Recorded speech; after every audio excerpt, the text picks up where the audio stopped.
Quand la production française est aussi riche que ce mois-ci, il serait indécent de ne pas en parler dans Cinésphère.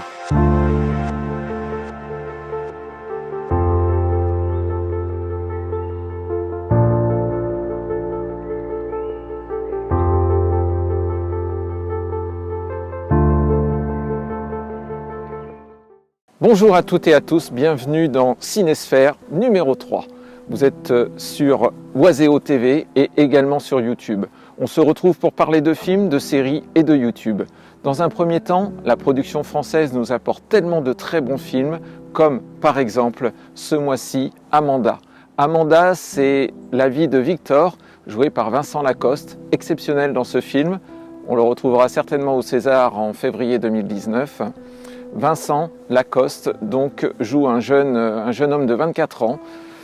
Il va devoir être confronté, lui qui pour l'instant prenait sa vie en toute insouciance, confronté à s'occuper de sa nièce qui a 7 ans dans ce film. Et c'est une pure révélation, c'est une révélation signée Michael Herz, c'est Amanda. Tu veux pas que je rentre en fait? Je le garde un peu avec moi. J'ai fait connaissance avec Amanda et ta sœur hier. Ça doit être quelque chose, hein, d'élever sa gamine comme ça, seule. Tricheur!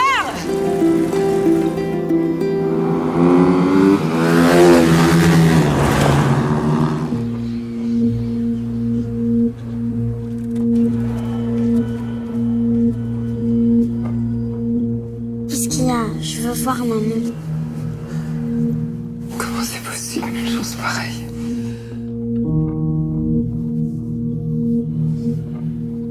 Comme pour les véganes, comme pour les mangeurs de graines, il y a des mauvaises herbes. Et pourtant, les mauvaises herbes ne sont pas si mauvaises que ça.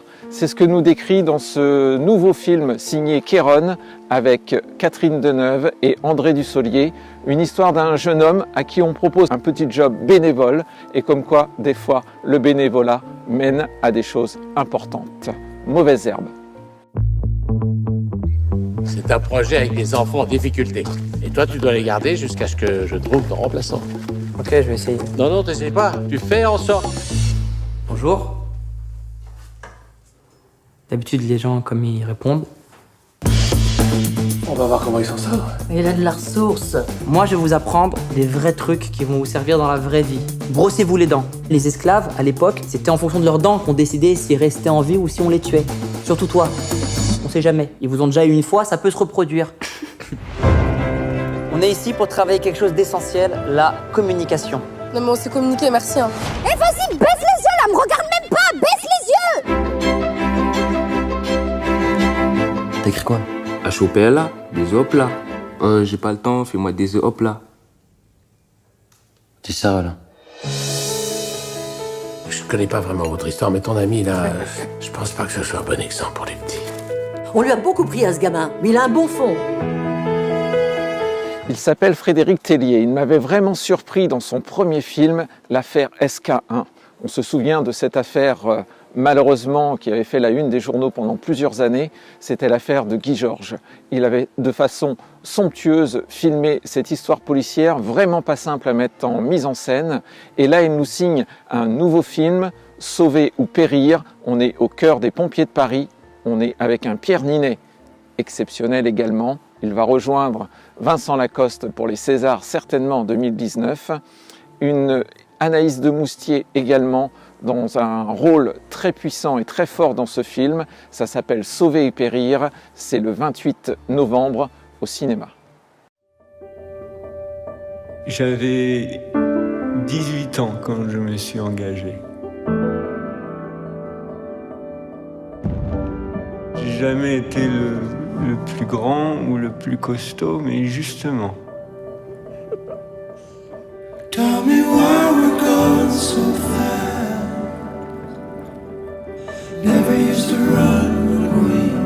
J'aimais l'idée que ce métier puisse me rendre fort. Invincible d'une certaine manière.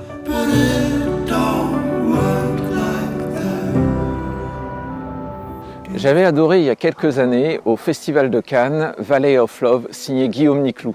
Guillaume Niclou a un univers tout particulier et cette fois-ci on va le retrouver très loin, aux confins du monde. C'est également le titre du film. C'est un film avec Gaspard Ulliel et également Gérard Depardieu en Marlon Brando, on va dire, d'Apocalypse Now. On le retrouve tout simplement quelque part sous la lune et c'est certainement en Indochine.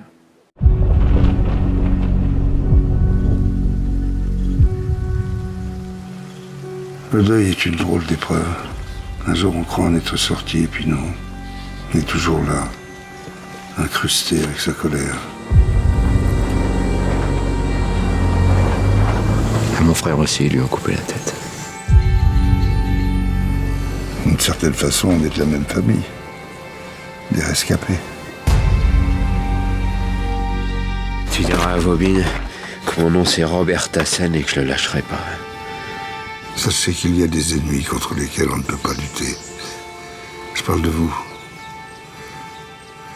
De votre ennemi intérieur. Occupez-vous du vôtre et oubliez-moi. Putain, tu fais chier, hein. C'est sûr que tu vas aller dans ce merdier. Vous êtes là pour servir la France, pas pour régler vos comptes. Je la sers, la France. Moi, je suis libre. Reviens ce soir. Ce soir, je peux pas. Demain, je serai peut-être plus là. Je veux pas crever ici. Ça t'emmerde, ça, que j'ai pas envie de crever.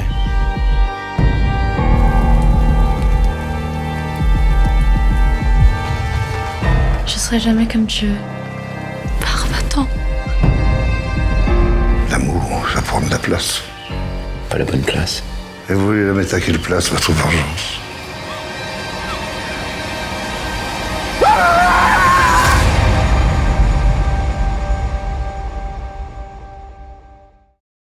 Je vous propose de retrouver toute l'émotion qu'a pu submerger l'équipe du film, y compris bien évidemment le réalisateur Guillaume Niclou, lors de la présentation au dernier Festival de Cannes en mai 2018. C'était dans le cadre de la quinzaine des réalisateurs, Les confins du monde. Pas du tout, et c'est des émotions qui reviennent, qui remontent. On ne peut pas rester insensible. C'est plus compliqué de se dévoiler au début. On a tendance à se cacher, finalement on ne résout rien, on cherche des choses. Et c'est assez fascinant de se perdre à l'intérieur de ce qu'on raconte. Et puis en même temps qu'on se découvre, on essaie de se désapprendre parce que c'est une mission un peu permanente. Alors j'espère que j'y arrive un petit peu mieux maintenant. Production française ne dit pas uniquement cinéma, puisqu'au niveau des séries, c'est également très florissant, comme sur France Télévisions. France 2 nous ravit avec la nouvelle saison, la saison 3 de 10%, où on retrouve Camille Cotin, toujours aussi exceptionnelle et aussi pétillante, et un Guillaume Montalembert. On va retrouver tout de suite Camille Cotin qui nous parle de sa série, et puisqu'on est dans les France Télévisions, on reste également sur France 3, actuellement qui vous diffuse Aux animaux, la guerre, vraiment une série à voir avec un Roche Dizem, juste parfait.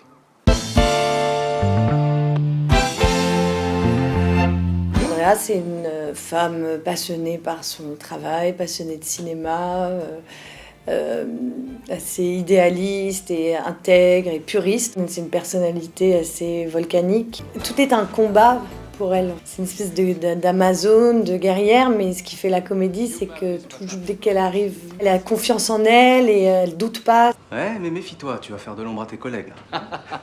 Tu sais, ils ont l'habitude, ça fait 10 ans que j'ai toujours le meilleur chiffre d'affaires de l'agence. Ouais, sauf qu'un Dujardin égale 2 Canet. C'est le contrat de Dujardin, signé de sa main. Quelque chose me dit que cette année, c'est moi qui vais faire le plus gros chiffre. Salut les mecs. C'est très intéressant de la part des auteurs d'avoir exploré cette dimension d'un nouvel ordre familial, ce qui remet absolument pas en cause la sexualité d'Andrea. L'histoire, c'est que je suis son père. Ouais, enfin, c'est une petite partie de l'histoire. Ouais, c'est le début. Sans moi, il n'y a pas d'histoire. En plus, avec Hicham, c'était un rapport de pouvoir, c'était une espèce de lutte. Sans Colette, je l'aurais jamais gardé, cet enfant. Jamais. Tu comprends? Donc toi, juste parce que t'as couché avec moi par orgueil, tu veux la rayer du livret de famille. Toi aussi, t'as couché avec moi par orgueil. Le 5 décembre, et oui, nous arrivons déjà dans le dernier mois de l'année, le 5 décembre sortira également un excellent film produit en France, c'est Pupille. Pupille, c'est le second film de la réalisatrice Jeanne Herry, on avait adoré son film, justement, qui porte le bon titre, Elle l'adore. C'était déjà avec Sandrine Kiberlin. On retrouve de nouveau Sandrine Kiberlin, aux côtés cette fois-ci d'Élodie Bouchez, également Gilles Lelouch, dans un film sur l'adoption.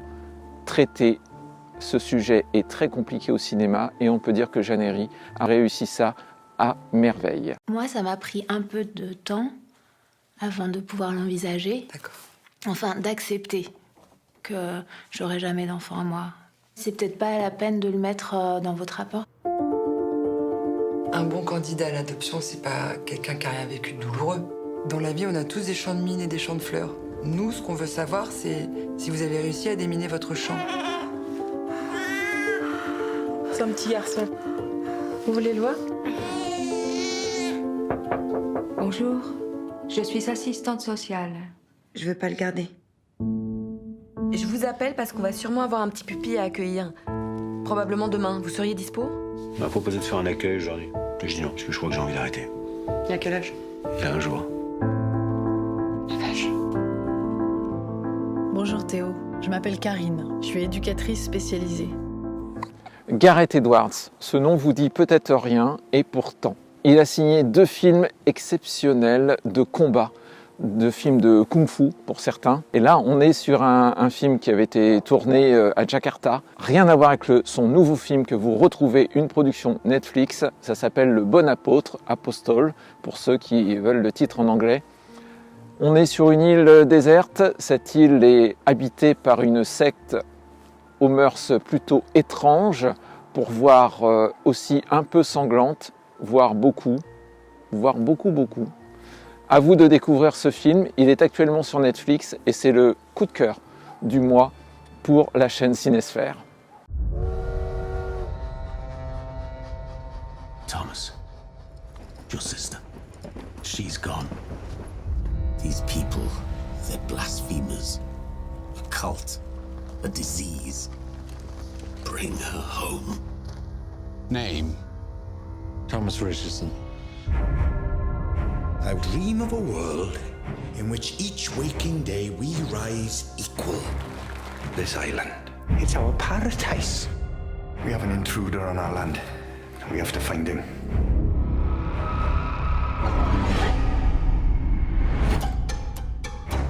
Your eyes. They've seen things. Who are you?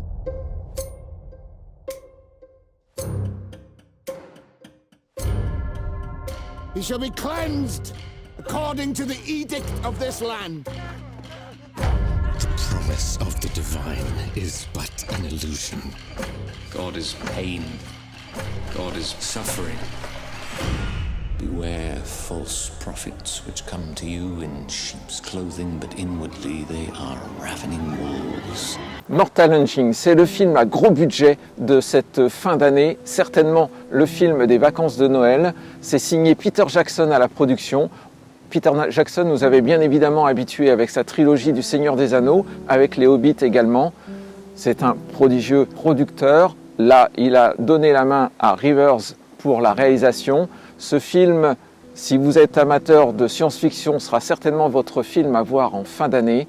On vous le conseille tout particulièrement et c'est le seul conseil étranger, entre guillemets, de notre programmation Cinesphère. Si vous aimez ce genre de cinéma, les films tendance science-fiction, eh bien je vous propose une chaîne sur YouTube, celle du Gardien du cinéma. Allez y faire un tour, c'est une chaîne très intéressante. Cinesphère numéro 3 arrive à sa fin, je vous souhaite d'excellentes séances de cinéma. Faites-vous des films, que ce soit sur grand, moyen, petit écran. Profitez-en, le cinéma est partout et c'est une très bonne chose. Et il est surtout sur Oiseo TV et sur YouTube dans Cinesphère.